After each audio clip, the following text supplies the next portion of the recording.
everyone. How y'all doing? It is Monday, the day after AnimeNYC. I know I haven't been doing many videos lately. Kind of been busy with the cons as far as AnimeNYC. I had to get a little bit prepared, but that wasn't really the big thing. It's just keep working on AnimeNJ, trying to get that all together. Everything's pretty much together right now. If you've been seeing posts, we got the badges, we got the signage. People are, the signups are going pretty well. Everything's been moving along pretty well. But this kind of thing is new for me, so I'm kind of learning as we go. I was hoping to have more people who do know stuff. We do have some, but it's hard. It really is hard. But I think we're gonna throw a really good show for a first year show again. It kind of grew organically once we were able to confirm that, Sakamoto was going to be there, and now we got Johnny Young Bosch coming for Saturday. So, I mean, it's really great that all these things are happening. I hope the show really takes off.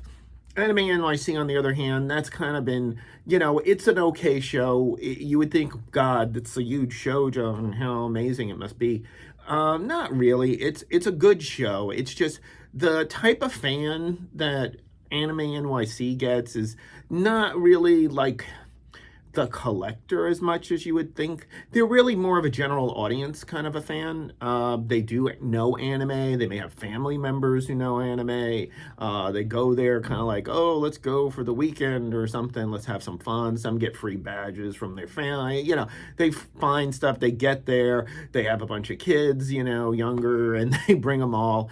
But as far as being able to do much, as far as from a vendor standpoint, it's probably not like your most ideal kind of person, but there's so many of them that, the show will you'll do okay. And because we're so close, we're right over the tunnel kind of a thing, sure, it makes kind of sense. But Javits is, it's a lot, meaning like the load in, load out. Last year, there was an accident there. Someone fell for some reason. I don't know the exact reason, but he did fall. He wound up, I think, blood was all over. He cracked his, he busted something. And what happened was that ambulances came, all that. You used to be able to load in through the front. Now you can't do that anymore. You have to go through the vendors in the back. Which is fine, but you're doing everything through Freeman, and it doesn't matter how much stuff you bring, you have to do it. So it's a lot of steps, and you wind up spending a lot of time in the load in and load out. For vendors who do this for a living, I don't really do this as our living. We do it for Media Blasters. We do make some money to do some other things, but it's not our prime source of income by any means. They're used to it. For us, for me and whatever, it's a little bit of a pain, but we do it also because we have AnimeNJ, so I had to promote it there. It's really because a lot of NJ people, we got a lot of, we actually did get a little bit of a pop and signups and stuff like that. So I was really happy with that. And it did pretty well. So I think that all in all, was it okay to do it there? Yes. Was it the best? It's the last show of the year outside of, there is a show we do in outside of Austin called San Marcos in that area. Ecchi Expo, I think they call it, though, Ecchi Expo San Marcos, but it's a really good show, actually. We do really well there, but I'm not going there because it's the week before AnimeNJ, so I do have John from, Foreign Expressions, and we do have people in Texas who take care of it. That's a very different audience. That's the kind of, you don't get as many people, but they buy. The thing is that they want their adult stuff. They do that, and later in this video, I'll go into a little bit more of that too, and my experiences at AnimeNYC. It's always, it's very interesting.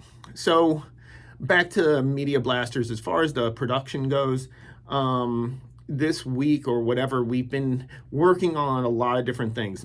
Pretty much, again, it kind of goes around AnimeNJ, but Ninja vs. Shark is pretty much done now. It's in replication.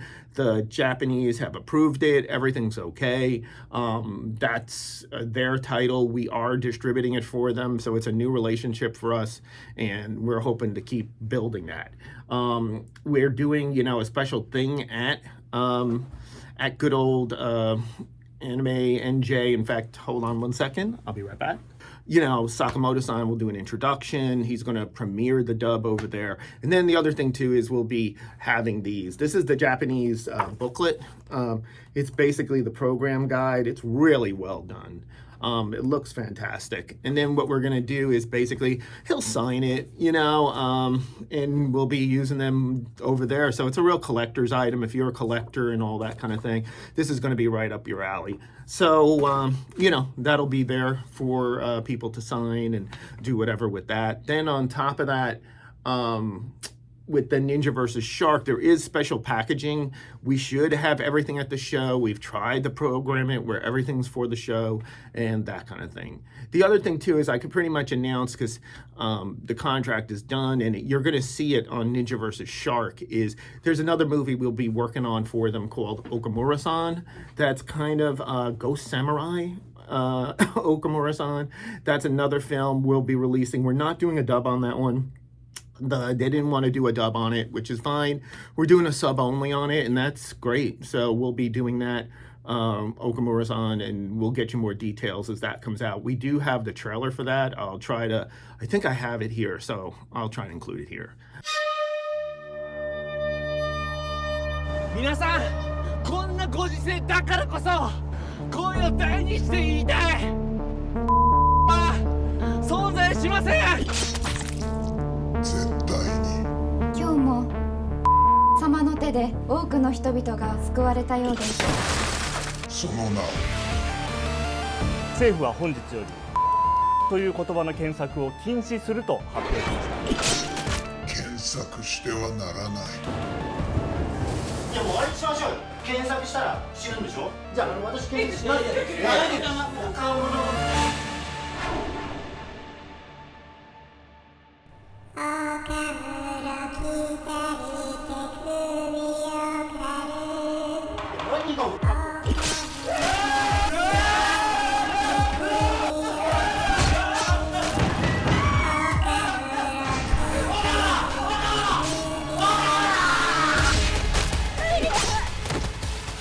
誰だお前。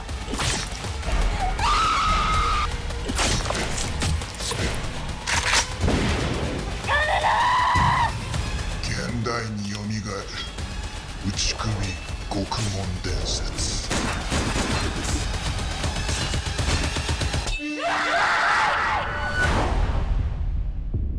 岡村はただの風です。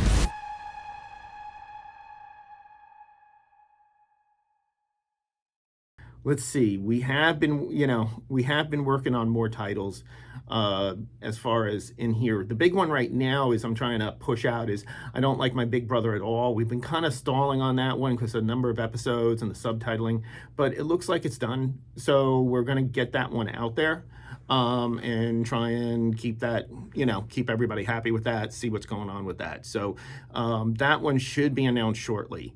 The other thing too is all those other titles as far as License to Sleaze, as far as Home Sweet Orgy, and also the triple header is now in dubbing, so the lines are coming in and that kind of thing. So those three titles are all in heavy production and those will be coming out. We want those out before the new year. Everything else, like I Don't Like My Big Brother at All, and probably the next one after that would be Doom Megalopolis 2. That one will be coming pretty soon as well.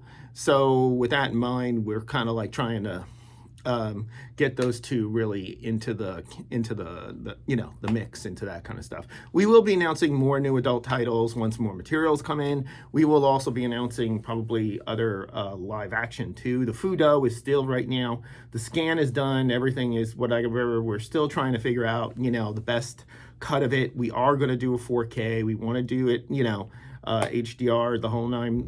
We're going all out on this one because we do feel the title has that kind of collector mentality and that type of thing. So those are all in the works right now. Basically, what I want to do is talk to you a little bit about AnimeNYC and my experience and all that kind of thing. There are some shows where really we don't have the most pleasant experience. It's not because of the show itself. And I'm not like, I see on on the on like what a Critical Drinker and those guys, they say about the toxic fans and all this kind of thing, meaning like, you know, that's how the people make excuses when they don't do well. They call them Disney is saying, oh, toxic fans. Well, for us, you know, kind of like I feel sometimes media blasters, and especially on the adult front, it's kind of a little bit of an abusive relationship. It's kind of like, you know, we wind up going to these shows, and depending on the show, we either get treated really well, or a show like AnimeNYC, where you're dealing with the general audience type thing, it winds up where you're just being kind of abused throughout the day. You know, people coming by, taking pictures of all the hentai, making believe like they've never seen it in their whole lives. You know, they're picking up the videos and holding it next to themselves and taking their little pics and then doing I never understand the scanning and taking pictures of every video. I still don't get it. Are they trying to, like, you know, make it where they're gonna, you know, watch them later online? I have no clue. But then the other thing too is the whole thing with the pics, and then we got to hear the constant jokes. And if I have to hear one more time of, hey, you know, you like this stuff, don't you? And they do to their friends and all this kind of stuff. It's a bit, after a while, it gets a bit abusive. It gets a bit annoying. You know, and this is the kind of thing where sometimes I really feel I wish these shows had 18 plus rooms, especially a show that size. They do that at Expo. I think that works. And, you know, or if it's a show that's a little bit more on a collector basis, small, like I said, Nebraska or whatever, they put us in a special area or something like that, it works better. It's kind of funny. This week was definitely kind of pushed me over the edge in terms of that. I'm usually not the type to get to, you know, I've been through it all at this point. So to really kind of feel it, it means it was kind of excessive. So, you know, it makes me think about future shows and what we're going to do. But this kind of like, I don't get it. You know, this whole thing, like, there are people at the show wearing less clothing than on my video covers or on the videos. And to think that these people have never, whatever, it's a big deal to post a picture with it, when, you know, the amount of pornography, the amount of stuff on the web, it's insane.